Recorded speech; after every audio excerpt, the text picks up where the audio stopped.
Hello, how are you? I hope you all are fine. Today we are going to start our chapter number 1 in BST, Nature and Significance of Management. What is the concept of management? Management is a process of getting things done with the aim of achieving goals effectively and efficiently. Management क्या है? Management किसी भी काम को efficiently और effectively करवाने का तरीका है.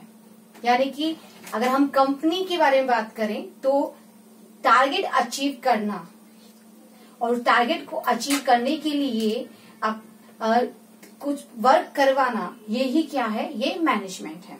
तो we need to elaborate 3 terms. First process, second effectiveness and third is efficiency. Process, it means the primary functions or activities that a management performs to get things done. यानी अपने काम को करवाने के लिए, अपने टारगेट को अचीव करने के लिए मैनेजमेंट को कुछ प्राइमरी फंक्शंस, कुछ प्राइमरी एक्टिविटीज कंडक्ट करनी होती है. इसे ही हम प्रोसेस कहते हैं. और इन फंक्शंस में हम लेते हैं planning, organising, staffing, directing and controlling. Second, effectiveness. It is concerned with doing the right task, completing activities and achieving goals. What is effectiveness? It is concerned with doing the right task. एक right task करना, activities को complete करना और अपने गोल को achieve करना, वो ही effectiveness है. एंड एफिशिएंसी यहाँ पर बहुत ध्यान से समझना जरूरी है, क्योंकि इफेक्टिवनेस और एफिशिएंसी में हम बहुत कंफ्यूज होते हैं. तो किसी तरह का कंफ्यूजन ना हो, so listen to me carefully. Now what is efficiency? It means doing the task correctly and with minimum cost.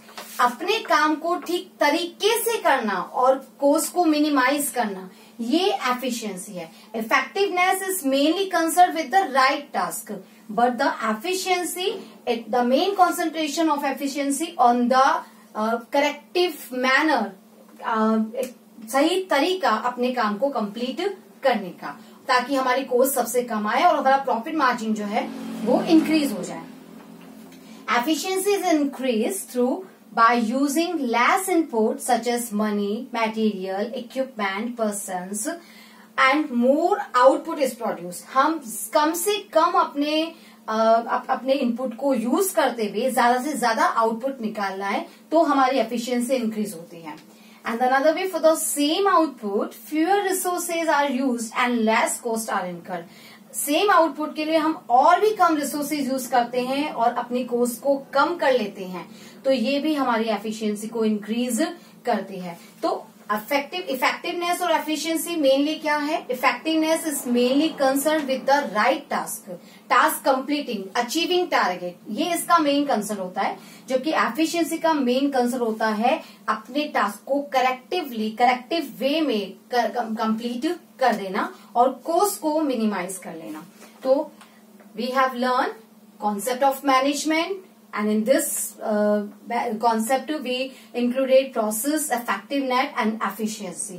मैं एक बार दोबारा से आपको बताना चाहूंगी मैनेजमेंट क्या है. मैनेजमेंट है, it is a process of getting things done for achieving our goals effectively and efficiently. And what is process? Process means a series of actions which are done to achieve our target, like planning, organizing, staffing, directing and controlling. Effectiveness, it is mainly concerned with doing the right task and completing the activities for achieving our goals. Efficiency, it is mainly concerned with the completing tasks correctly with minimum cost. So these are our concept of management. Now we will take effectiveness and efficiency. अब हम main इन दोनों को समझने की कोशिश करेंगे, क्योंकि बहुत जरूरी है इनको समझना. इसके बिना 1 मार्क्स के क्वेश्चन अगर आते हैं या केस स्टडी क्रैक करनी होती है तो आप थोड़ा सा कंफ्यूज हो सकते हैं इफेक्टिवनेस और एफिशिएंसी को लेकर. सो effectiveness versus efficiency. Actually, effectiveness and efficiency are different, but they are interrelated. They are two sides of a coin. So management should be both effective as well as efficient. Management को दोनों होना जरूरी है. अगर management अपना work effectively करता है but efficiently complete नहीं करता है तो भी वो अपने टारगेट अचीव नहीं कर पाएगा. और अगर वो अपने वर्क को एफिशिएंटली तो कर लेता है पर टारगेट को पूरा नहीं कर पाता है तो भी उसे प्रॉफिट नहीं मिलने वाले हैं. तो अपने प्रॉफिट को इंक्रीज करने के लिए जरूरी है कि हम अपनी इफेक्टिवनेस और एफिशिएंसी दोनों पर ही वर्क करें. Now effectiveness versus efficiency. Sometimes company mainly concentrate on effectiveness, यानी उनका जो मेन टारगेट होता है वो अपने गोल्स को अचीव करना ही होता है, चाहे उसके लिए कॉस्ट इंक्रीज हो जाए, हाई कॉस्ट हो जाए, लेकिन इस तरह से कंपनी के प्रॉफिट्स रिड्यूस हो जाएंगे. दूसरी तरफ कई on the other hand company efficiently अपना वर्क करती है, यानी कि उसने अपनी कॉस्ट को तो मिनिमाइज कर लिया है लेकिन वो टारगेट अचीव नहीं कर पाती है, अपना प्रोडक्शन कंप्लीट नहीं कर पाती है, अपने ऑर्डर को कंप्लीट नहीं कर पाती है. तो उसका रिजल्ट ये होगा कि मार्केट में आपकी गुड्स टाइमली सप्लाई नहीं हो पाएगी, आपके कस्टमर को आपका गुड्स नहीं मिलेगा, आपकी कॉम्पिटिटर्स को मार्केट में एंटर होने का चांस मिल जाएगा. तो अगर आप ये चाहते हैं कि इस तरह की कोई प्रॉब्लम ना आए तो आपको इफेक्टिव और एफिशिएंसी दोनों पर ही वर्क करना होगा. मैं इसे एक एग्जांपल के थ्रू समझाना चाहूंगी. लाइक हमारे पास शॉप 1 एंड शॉप 2 दो शॉप्स हैं. हमने इनको टारगेट दिया है 100 यूनिट्स प्रोड्यूस करने का और जो प्रोडक्शन हुआ है वो भी 100 यूनिट्स का हुआ है. इसके लिए उन्होंने जो मैन पावर यूज की ये है 50% एंड ये 60. पावर कंज्यूम किया 100 units,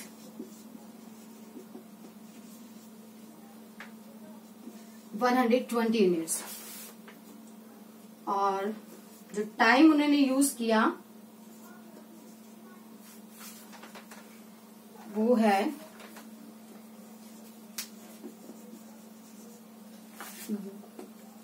30 days and 35 days. 1 month के लिए हमने टारगेट लिया था 100 यूनिट्स प्रोड्यूस करने का. 100 यूनिट्स प्रोड्यूस भी की गई हैं लेकिन मैन पावर इसने यूज की 50, इसने यूज की 60. यहाँ पर जो पावर कंजम्पशन हुआ वो 100 यूनिट्स या 120 यूनिट्स. यहाँ पर जो डेज लिए गए हैं, टाइम लिया गया है, ड्यूरेशन लिया गया है वो 30 डेज है, यहाँ 35 डेज है.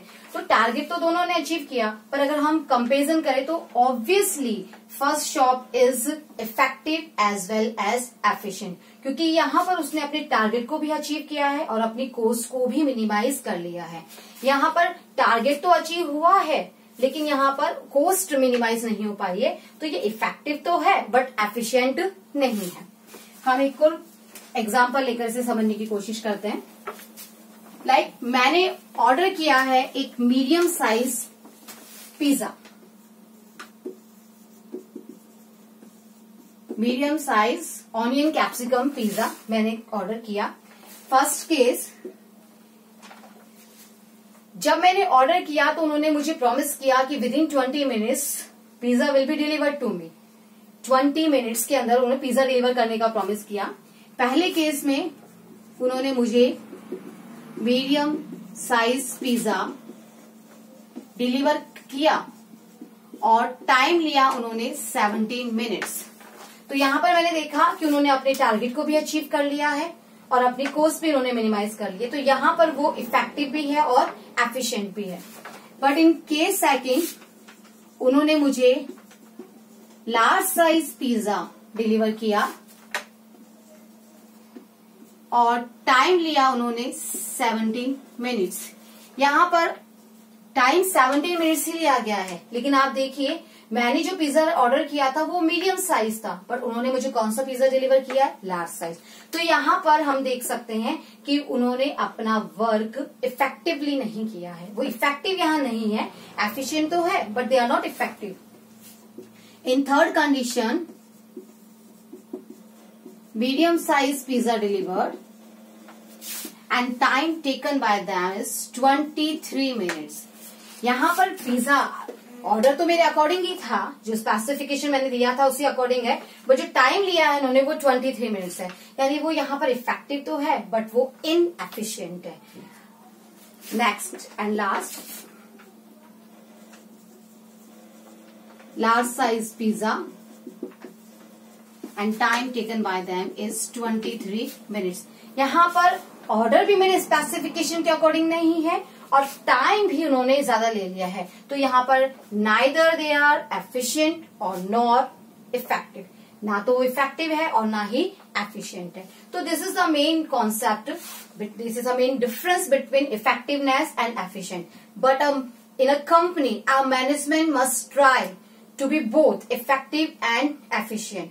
अगर वो अपने टारगेट को अचीव कर लेती है लेकिन कॉस्ट को मिनिमाइज नहीं कर पाएगी तो भी प्रॉब्लम होगी, क्योंकि उसके प्रॉफिट्स कम हो जाएंगे।